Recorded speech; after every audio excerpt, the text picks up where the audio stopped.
Zane Reed hadn't touched a piano in over 5 years. Each morning felt the same, a dull routine steeped in silence. No alarms, no music, just the low hum of city life seeping through the cracked walls of his apartment. On the shelf by the window sat a once brilliant electric keyboard, now smothered in dust. He hadn't the courage to give it away, nor the strength to play. That morning, among a stack of unpaid bills and pizza flyers, there was an envelope in his mailbox. It had no stamp, no return address. The paper was old, folded crisply with intention. Something about it made his fingers tremble. He tore it open slowly, unsure why he even cared. Inside was a note written in black ink, the handwriting unmistakably familiar. They said you stopped playing. I know better. Find the 3 notes you feared most. They remember you. No name, no explanation, just a photo tucked inside, him as a teenager, sitting at a grand piano mid-performance. Behind him, a blurry figure stood smiling. Caleb. Zane's throat tightened. Caleb had been his mentor. No, more than that. A guide, a father figure. He had disappeared from Zane's life the same week Zane's world collapsed, after a failed audition at the conservatory that broke his spirit. Since then, he'd buried his gift beneath layers of fear and self-doubt. Zane crumpled a letter and shoved it into his coat pocket. But that night, as rain tapped gently on his window pane, he found himself reaching for the keyboard. He sat before it like a stranger before a monument. His fingers hovered, unsure. Then, slowly, he played 1 note, then another, then a third. 3 notes. They rang out with haunting familiarity. A shiver rippled through him. He didn't remember the melody's origin, but he remembered the feeling, like light piercing through a dark corridor. The next day, he returned to the place he once loved, the Harmony Community Center. It had aged poorly. Vines crept up its walls, and the air inside smelled of rust and mold. He wandered past the basketball court, past the art room, until he stood before the old music room. Locked. Looking for ghosts? A voice behind him asked. Zane turned to see a woman in blue coveralls, mop in hand. She was in her late 30s, with tired eyes but a calm energy. "Name's Elena," she said. "You're Zane, right? Caleb's boy." He nodded. She smiled faintly. "Thought so. You were a storm on those keys. Come on." She handed him an old brass key without waiting for a thank you. The room hadn't changed much. Dusty music sheets were still pinned to the walls. The piano, old, chipped but familiar, sat quietly in the corner. He sat down, exhaled, and played the 3 notes again. This time, they felt different, like a question begging for an answer.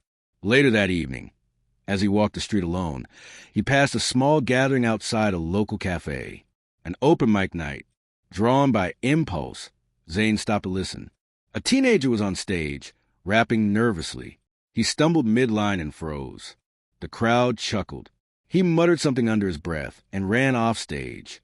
Zane found him out back, hunched beside a dumpster, kicking gravel. "Bad night," the boy said without looking up. "I've had a few myself," Zane replied. The teen glanced up, cautious. "You a singer?" "Used to be something like that." "Name's TJ." They talked a while. Zane learned TJ wrote his own lyrics, but lacked confidence. Zane told him about Caleb, about the letter, about the 3 notes. TJ listened in silence, nodding now and then. "Sounds crazy," Zane said finally.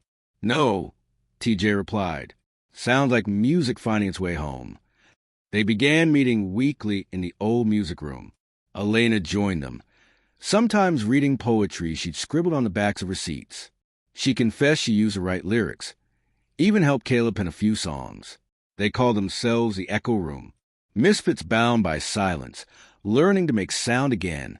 Then, one evening, Zane found something hidden behind a loose brick in the wall. Another note, folded and yellowed with age. It was a map, and a line scrawled hastily across the bottom. "Your stage was never the world's. It was your own soul. Go where the silence ends." The map led them to an abandoned theater at the edge of town. It was eerie, vines crawling up the facade, windows broken, the stage swallowed in shadows. Yet when Zane stepped onto the creaking boards, the house lights flickered on, a projector hummed to life, static filled the air, then a voice broke through. If you're hearing this, it means you faced the silence and turned it into sound. Caleb, his voice, preserved on a reel-to-reel tape, echoed to the chamber like a memory made flesh. Zane sat the grand piano. Elena took center stage with notebook. TJ pulled a mic from his backpack. 3 notes filled the room. Then came poetry, rap, rhythm, different tongues, one voice. A song born not of brilliance, but of brokenness. They recorded it, posted it online. No names, no credits. The video caught fire. Thousands watched. Many cried. Messages flooded in. This made me pick up my guitar again. This is how healing sounds. I didn't know other people felt like this too. Zane didn't chase interviews. He didn't reply to every comment. Instead, he returned to the community center, this time to teach, to listen, to help others find their own 3 notes. Weeks later, on the same bus route he took to work every day, Zane sat by the window, earbuds in. Across from him, a girl, maybe 15, was watching a video on her phone. The video, she looked up. Their eyes met. Recognition. She smiled. Zane smiled back. The bus rolled on, and somewhere inside him, a final whisper echoed, Caleb's voice, soft and proud. The fall isn't the end. It's the note before your rise. The moral lesson is not to give up. Pick yourself up, dust yourself, and try again. Once there is a will, there is always a way. Never give up. Tough times don't last. Tough people do. Do you enjoy our story? Kindly give us a like and comment below what you have learned from this story.